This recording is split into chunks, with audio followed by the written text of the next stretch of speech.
It's been a minute. Yeah, not gonna make any excuses. It's been a wild year, wild ride. I think we're all on that same boat of just going with the flow, literally. But now that we're in a new year, I'm in a new space, I got some new energy in my life, I felt that it was time for me to really bite the bullet and sit down and make this video and start putting my energy back into YouTube. Because let's be real, it's been years since I actually devoted consistency to this. Not gonna beat myself up, but I'm definitely ready to get back into the swing of things.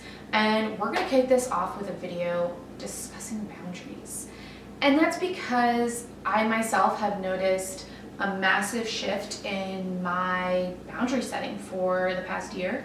And I kind of want to start with just some 3 helpful kind of foundational tools to use. These are pretty basic, but I think what's really good is that when it's basic, it's something that you can go off on your own and really fine tune and get really, really detailed, change it up on how it's going to best fit your situation. So let's just go right into it. What I want to talk about from step number 1 for foundational boundary setting is getting clear on what lights you up. And when you get really, really, really clear on the things that you're passionate about, the things that motivate you, it gets really easy to say no to the things that don't serve you. And I learned this in my professional life, in my personal life, and what I started to realize was I was constantly in the past saying yes to things because of a place of pleasing others and just constantly giving my energy and my power away to other people. So I've been lucky enough to work with some really confident people who set really good boundaries, and that's been inspiring for me to see that these are people that really clearly have said yes to the things that light them up and no to the things that don't. And that's something that I started incorporating. I really had to get very detailed in terms of what actually makes me motivated. What is something that I'm passionate about, or things that I'm passionate about. And that took time. I'm still developing that, and it's always going to be, an evolving thing for so many people, but having that awareness is going to help you a lot. Step number 2 that I've personally tried to, step number 2 that definitely helps from a foundational standpoint of setting boundaries is getting comfortable with having difficult conversations. I know some people might think that's completely easy, just say no, just stick to your guns. Fair. There's some people who already have that instilled in them, they don't even have to think twice about it. I'm someone who gets really uncomfortable having difficult conversations and saying no to people and setting boundaries because I'm a very sensitive, emotional, empathetic person. I never want to hurt someone's feelings or turn them down. But at the end of the day, I was literally draining my energy by constantly, making other people happy. So this might sound really silly, but I highly, highly recommend, if you are uncomfortable having difficult conversations, read up on books. There's so many amazing self-help books that give you phenomenal tools on how to have difficult conversations and approach it from a very neutral standpoint, learning techniques on how to take emotion out of your decision making and your communication style. So, that's something, to be honest, I'm not saying I have it down pat perfect. I'm always going to be working on this just because of my true nature of wanting to people please.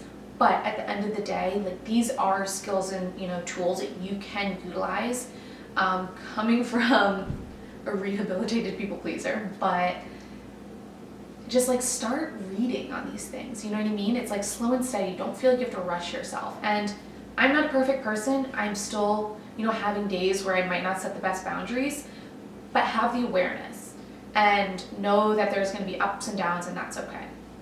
And now for the last, and it's kind of takes from, and this is definitely a crossover between step 2 into step 3, is when you do learn to have those difficult conversations, learning how to take emotion out of setting boundaries. So when I say take emotion out, a lot of times when we set boundaries, we're used to being kind of abrupt, or we're used to the set boundary of, getting angry and reacting by setting our boundary. And what I can say is, like, from a healthy standpoint, when you set healthy boundaries, it's about, understanding what lights you up, how to have a difficult conversation when it's time to set that boundary and say no, but take the emotion out of it. And when I say that, sit with it. If you start to feel an emotion coming up, and let's say it's resentment, it's jealousy, it's fear, it's rage, it's anxiety, and all of, like, let's say you're just experiencing this emotion and that's, telling you to set that boundary, but don't react. Don't have that conversation after feeling that emotion. Kind of sit with it. Think to yourself, okay, why do I need to set this boundary? What is this emotion telling me? Get neutral with it.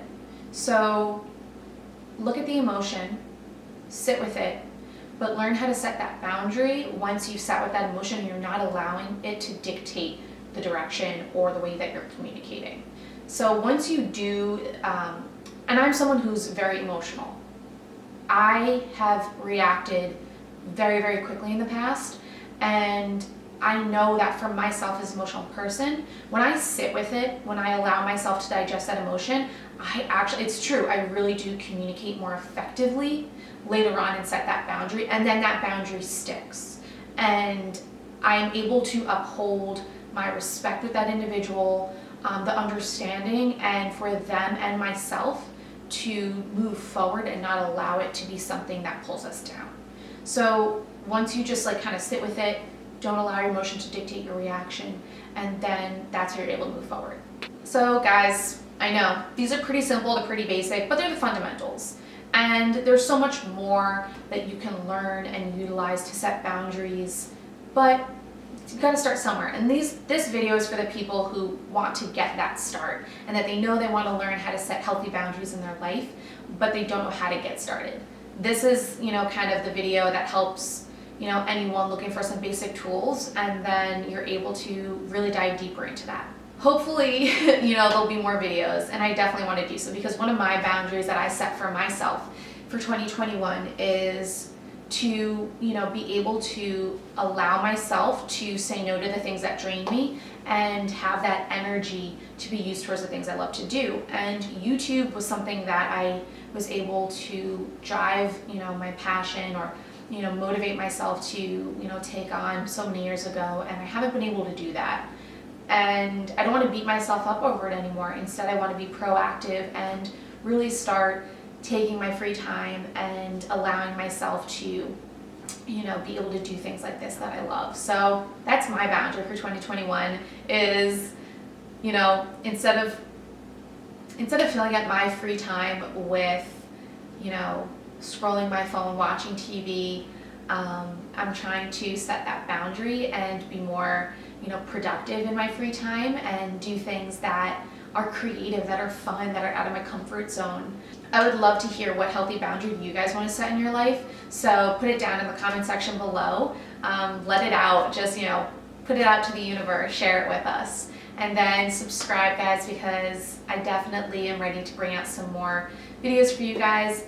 I'm someone who, my life is so unique. I love, human behavior. I love self-help and ways to just continuously, make your life more beautiful and productive. But I also love fashion and makeup. So hopefully, I can definitely continue with a whole wide variety of just lifestyle videos for you guys. I have a new apartment, and like I said, some new fun energy. So I'm excited to take you guys on for the ride. And again, thank you. I hope you guys are able to set some healthy boundaries, and I hope 2021 is a great year for everyone. Thank you so much. Love and light.